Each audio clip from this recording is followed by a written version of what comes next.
Hello and welcome to Gardening with Soule in the land of El Sol. We are looking at a Queen's Wreath.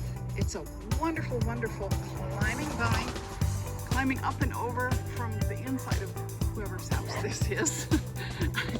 And I saw it and I stopped because, couple things. First of all, look at those glorious heart-shaped leaves. But this plant sprouts in the spring, grows all summer long, and it sometimes drops its leaves in the winter if it's cold enough.